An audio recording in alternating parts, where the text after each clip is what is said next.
Hello friends and welcome back to the daily answer writing challenge, जहां पर हम previous year questions को CGPSC के मेंस के क्वेश्चंस को एनालाइज करते हैं, कैसे बेहतर तरीके से लिख सकते हैं उनको कोशिश करते हैं।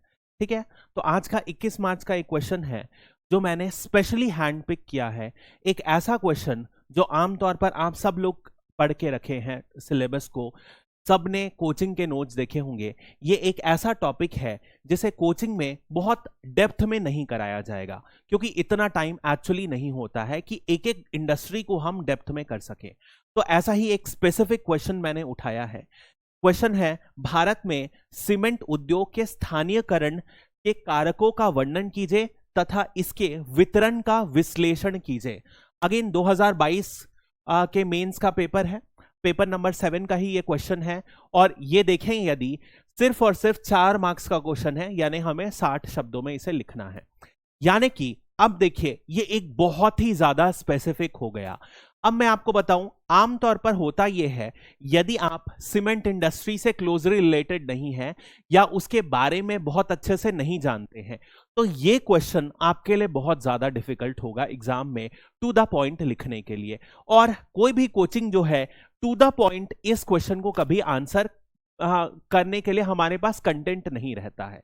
तो अब देखिए, मैं आपको बता रहा हूं इस वीडियो का क्या एम है कि मैं चाहूं तो इस क्वेश्चन को रिसर्च करके आपके सामने एक बेहद ही मस्त फर्स्ट क्लास आंसर दे दूंगा। बट क्या यही क्वेश्चन रिपीट होगा? नहीं होगा।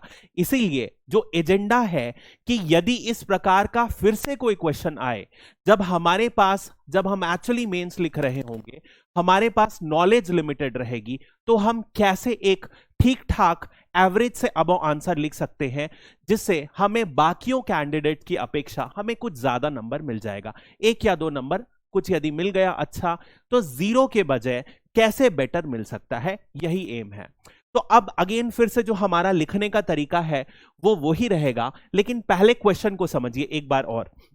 सबसे पहले ये पूछ रहा है, किन कारण की वजह से, कोई भी फैक्टर्स आपको समझाना है जब सीमेंट इंडस्ट्री जहां पर सिचुएटेड है। यानी कि आपको 2 चीज पता होना चाहिए यहां पर। पता होना चाहिए नंबर 1 फैक्टर कि सीमेंट इंडस्ट्री कहां पर सिचुएटेड है, भारत में, इंडिया में कहां पर सिचुएटेड है मुख्यतः जो सीमेंट इंडस्ट्री है। इसके बाद आपको डिस्क्राइब द फैक्टर्स, किन कारणों की वजह से है, इन फैक्टर्स को आपको बताना रहेगा। ये सेकंड पार्ट है। और थर्ड पार्ट जो बोल रहा है, एनालाइज इट्स डिस्ट्रीब्यूशन, यानी कि इसके वितरण का विश्लेषण कीजिए। हमें एनालाइज करना है और बताना है कि ये जो इंडस्ट्री है यहीं पर क्यों सिचुएटेड है, और इसके यदि कोई ट्रेंड है तो उसे हमें समझाना है। इस तरीके का बेसिक क्वेश्चन लिखना है। अब फिर से यदि हम जैसे अपना स्टैंडर्ड फॉर्मेट में हम ब्रेक करते हैं, क्वेश्चन लिखने की कोशिश करते हैं, तो वही रहता है। सबसे पहले क्या लिखेंगे हम? इंट्रोडक्शन लिखेंगे, फिर डायरेक्ट बॉडी लिखेंगे, और फिर हम कंक्लूजन में जाएंगे। ठीक है, सबसे पहले इंट्रोडक्शन के बारे में हम बात करते हैं। तो इंट्रोडक्शन में क्या होगा, आप 2 कीवर्ड्स यहां से देख सकते हो। एक सीमेंट इंडस्ट्री आ रहा है, दूसरा जो आ रहा है लोकलाइजेशन है। तो जो भी आपको पता है उसके बारे में आप यूज करके लिख सकते हो। जैसे कि उदाहरण के तौर पर मैं क्या लिख सकता हूं, एक इंट्रोडक्शन में लिख सकता हूं कि सीमेंट इंडस्ट्री क्या है। अब देखो, सीमेंट इंडस्ट्री के बारे में यदि मैं लिखूं तो आप जब एग्जाम दे रहे होगे तो बहुत कम चांस है कि आपको कोई स्पेसिफिक डेटा याद रहे इस इंडस्ट्री का। ठीक है, बहुत मुश्किल है कि आपको कि ये इंडस्ट्री CAGR 8% के तहत ग्रो हो रही है, अभी गूगल करके सब लिख लेंगे। तो हम ऐसा कोई भी डेटा इनकॉर्पोरेट नहीं करेंगे जो एक्चुअली हम एग्जाम में ना लिख पाए। तो सिंपल सी बात है, क्या मैं ये लिख सकता हूं कि सीमेंट इंडस्ट्री क्या है, भारत में एक बहुत ही तेजी से बढ़ता हुआ क्षेत्र है। क्यों लिख सकता हूं? क्योंकि मैं यहां पर कुछ सरकारी नीतियों का वर्णन कर सकता हूं जिसकी वजह से भारत बढ़ रहा है, ये सीमेंट इंडस्ट्री बढ़ेगी। जैसे क्या मैं इसमें हाउसिंग फॉर ऑल बता सकता हूं, ठीक है, जिसमें गरीबों के लिए भी हाउस प्रोवाइड किया जा रहा है, मिडिल क्लास के लिए भी प्रोवाइड किया जा रहा है, सब, और लो इनकम ग्रुप के लिए भी प्रोवाइड करा जा रहा है, तीनों सेगमेंट। इसके अलावा इंफ्रास्ट्रक्चरल डेवलपमेंट के लिए भी किया जा रहा है। इसके अलावा यदि हम बात करें तो बहुत अलग अलग जितने भी विकास में क्षेत्र हैं, सब में सीमेंट एक बहुत महत्वपूर्ण भूमिका निभाता है। तो यदि मेरे पास डेटा नहीं होगा तो भी मैं एक अच्छा इंट्रोडक्शन लिख सकता हूं ऐसे कि सीमेंट इंडस्ट्री भारत के डेवलपमेंट में एक बहुत ही महत्वपूर्ण भूमिका निभाएगा, क्योंकि जो भारत की नीतियां हैं, जैसे कि हाउसिंग फॉर ऑल, जैसे कि इंफ्रास्ट्रक्चर डेवलपमेंट, ये सब में सीमेंट का एक महत्वपूर्ण योगदान रहेगा। तो एक सिंपल सा इंट्रोडक्शन इस तरीके से लिख सकते हैं। यहां पर मुझे कुछ भी नहीं पता था, कोई डेटा नहीं पता है, तब मैं इस तरीके का कंक्लूजन लिखूंगा, इंट्रोडक्शन लिखूंगा। तो सीमेंट इंडस्ट्री रेजोनेट्स विथ, आपको कोई टैगलाइन याद आ रही है तो वो आप लिख लीजिए, क्योंकि वो एग्जामिनर को अच्छे मार्क, एक फील गुड फीलिंग दिखाता है। तो रेजोनेट्स विथ, एक टैगलाइन यूज किया जाता है, शाइनिंग इंडिया, या आप इसको ये भी लिख सकते हो, resonates with the idea of developed India by 2047 with governments schemes like housing for all. ठीक है, अब क्योंकि ये 60 वर्ड का है तो मैं इतने में ही इंट्रोडक्शन छोड़ दूंगा। यदि ये आपको सीमेंट इंडस्ट्री का कोई भी स्टैटिस्टिक्स नहीं पता है, एक अच्छा इंट्रोडक्शन आप ऐसे लिख सकते थे। बट यदि आपको कोई स्टैटिस्टिक्स पता है, जैसे जब मैं इस क्वेश्चन को देखा तो मुझे एक चीज पता था, मुझे कोई भी डेटा याद नहीं था, कितना प्रोडक्शन होता है, कितना CAGR ग्रोथ है, लेकिन मुझे पता है कि जो सीमेंट इंडस्ट्री है इंडिया में, यदि हम देखा जाए तो वर्ल्ड नंबर पे सेकेंड नंबर पर सीमेंट प्रोडक्शन होता है इंडिया में। तो क्या मैं यदि ये फैक्ट मुझे पता है तो मैं यहां पर ऐसा लिख सकता हूं, cement industry in India stands second in the world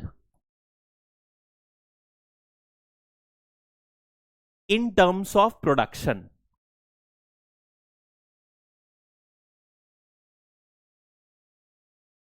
capacity, right after China. तो यदि मुझे यह पता है तो यह भी मैं लिख दे दिया।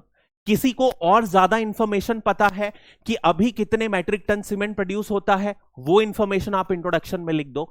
मुद्दे की बात क्या मैं आपको सिखाना चाह रहा हूं, हमें जितनी इंफॉर्मेशन पता है उस इंफॉर्मेशन के हिसाब से हम इंट्रोडक्शन को बहुत ही फ्लावरी बनाएंगे, टू द पॉइंट बनाएंगे, और जो जरूरत है वो लिखेंगे। डेटा पता है बहुत अच्छा है, नहीं पता है तो भी आप एक अच्छा खासा इंट्रोडक्शन लिख सकते हो। यही मुद्दे की बात थी।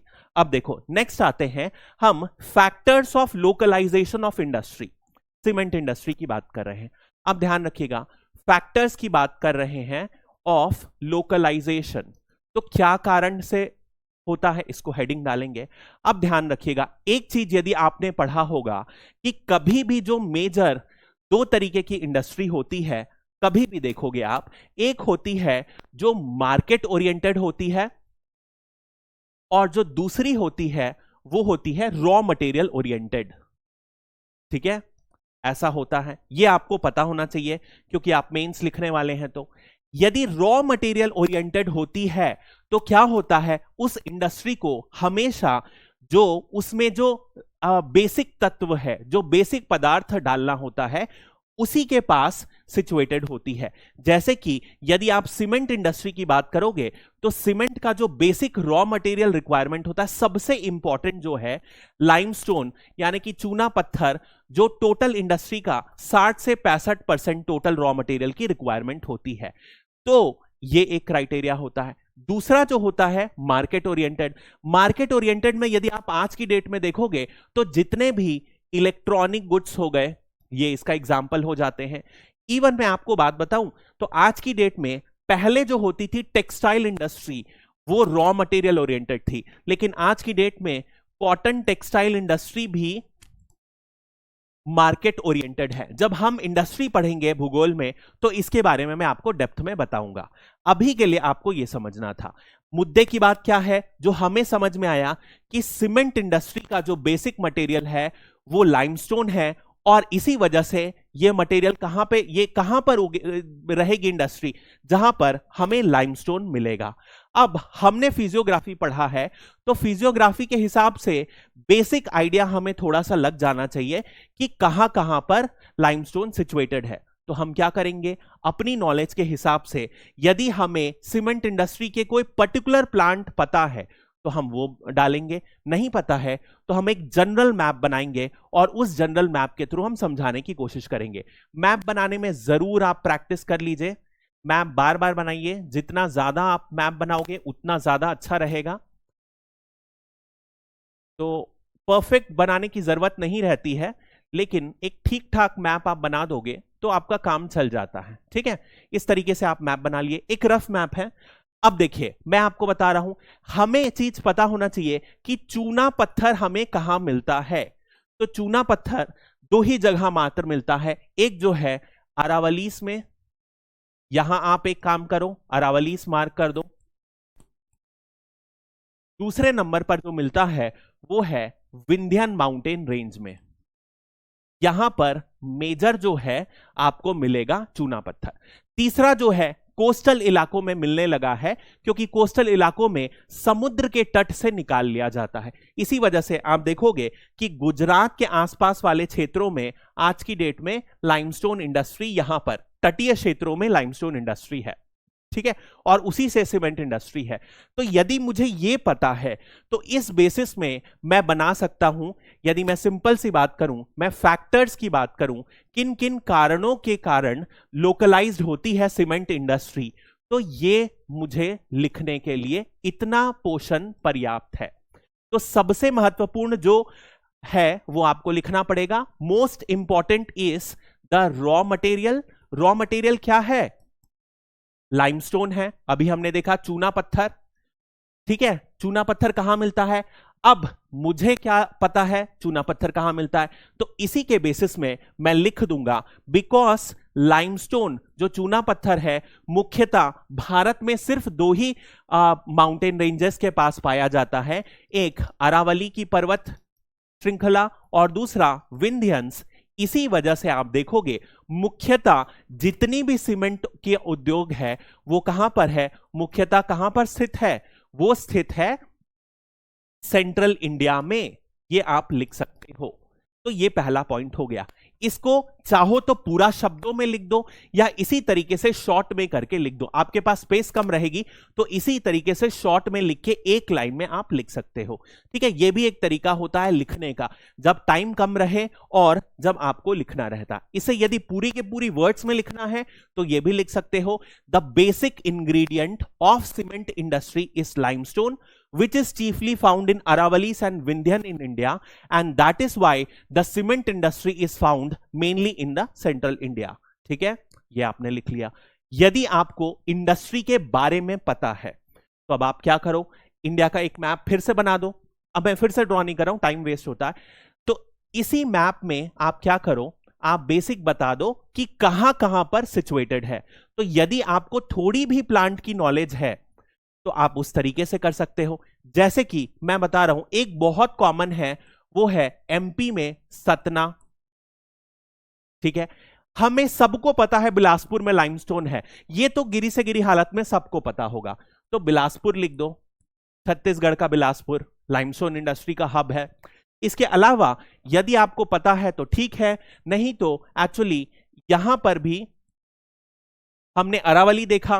तो आप क्या करो, यदि जगह का नाम नहीं पता है तो आप एक ऐसे मार्क कर दो। इसके बाद यदि आप देखोगे तो एक और नया ट्रेंड जो मैं आपको बताया लाइमस्टोन का देखा गया है, वो क्या है कि वो समुद्र से लाइमस्टोन निकाल रहे हैं। इसी वजह से आप देखोगे कुछ नए इलाकों में, जैसे कि चेन्नई, जैसे कि त्रिवेंद्रपुरम जो है, इसको शॉर्ट में है, मैं तो पुराने नाम से ही लिख देता हूं, कंफर्टेबल हूं, त्रिवेंद्रम लिख सकते हो। यहां पर आप बता सकते हो किन कारणों से है। तो यहां पर आप मैप में ही लिख सकते हो कि यहां पर है फ्रॉम लाइमस्टोन ऑब्टेन्ड फ्रॉम सी। तो ये जो है हमने दिखा दिया कि मार्केट ओरिएंटेड इंडस्ट्री है, ये सॉरी रॉ मटेरियल ओरिएंटेड यहां पर लोकेशन है। सेकेंड पॉइंट हम देखें, सिर्फ और सिर्फ रॉ मटेरियल नहीं होता है, कुछ और पॉलिसीज भी होते हैं। जैसे कि एक जो फैक्टर आता है यहां पर, एक और रॉ मटेरियल जो है अवेलेबिलिटी ऑफ कोल, कोल का महत्व। तीसरे नंबर पर जो आता है, अब देखो जो फैक्टर्स हैं जनरल मैं आपको बता रहा हूं, क्यों जनरल बता रहा हूं, क्योंकि हमारे पास इस पर्टिकुलर इंडस्ट्री की नॉलेज कम रहेगी यदि एग्जाम के पर्सपेक्टिव से सोचे। तो क्या मैं सोच सकता हूं कि सीमेंट इंडस्ट्री का यूज कहां हो रहा है, जहां पर मार्केट अच्छा खासा बनेगा। इसी वजह से आप देखोगे थोड़ा सा हम मार्केट फैक्टर को भी डाल देंगे। तो मार्केट फैक्टर में आप लिख सकते हो दक्षिणी राज्य जैसे कि कर्नाटक, आंध्र प्रदेश, तमिलनाडु, इन राज्यों में भले ही चूना पत्थर की जो खनन है नहीं उपलब्ध है, फिर भी यहां पर क्योंकि जो इंफ्रास्ट्रक्चरल प्रोजेक्ट्स है, जो सीमेंट की खपत है बहुत ज्यादा है, इसी वजह से यहां पर भी कुछ इंडस्ट्री दक्षिण राज्यों में भी पाई गई है। ठीक है, ये लिख लिए।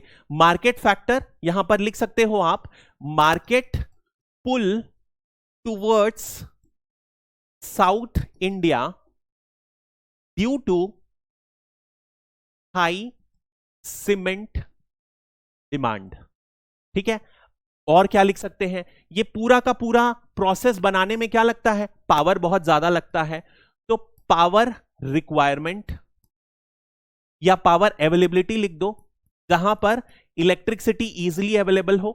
ठीक है, इसके अलावा क्या है, infrastructural connectivity, road rail connectivity, क्योंकि अल्टीमेटली जो सीमेंट प्रोड्यूस होगा वो एक बल्की गुड रहेगा जिसे फाइनल कंज्यूमर तक सप्लाई करना है। इसी वजह से रोड रेल कनेक्टिविटी, ये भी आप लिख लो। बात समझ में आई? इस तरीके से आपको लिखना है।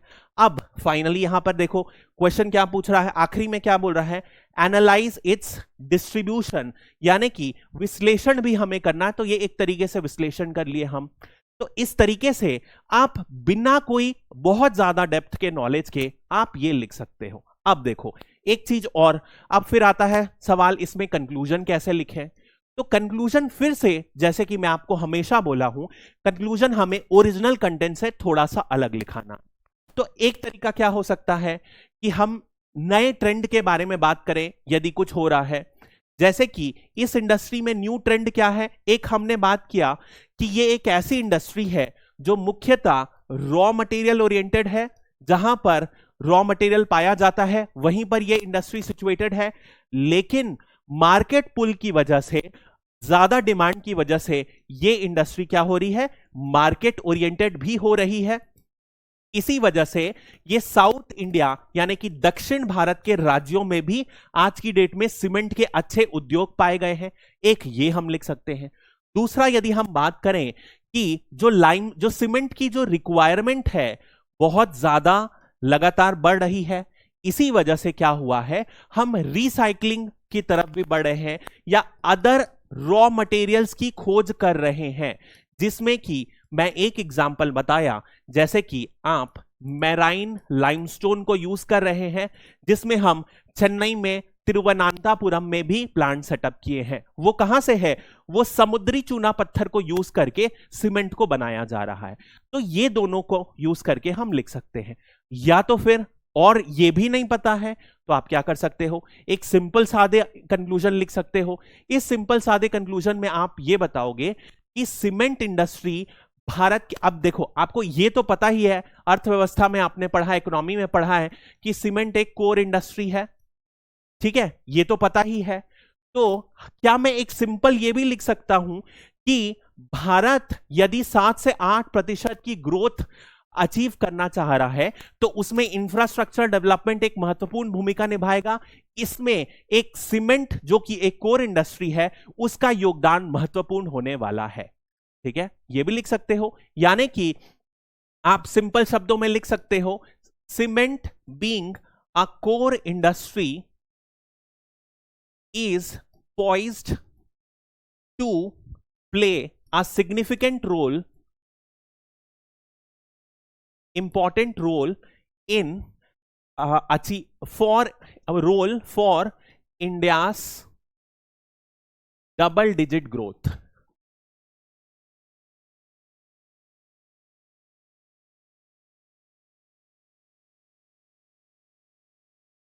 बेसिक हो गया। ठीक है, बहुत ही बेसिक नॉलेज से हमने एक अच्छा खासा आंसर लिख लिया। डिसेंट आंसर लिख लिया, इसमें हमें एक अच्छा नंबर मिल जाएगा।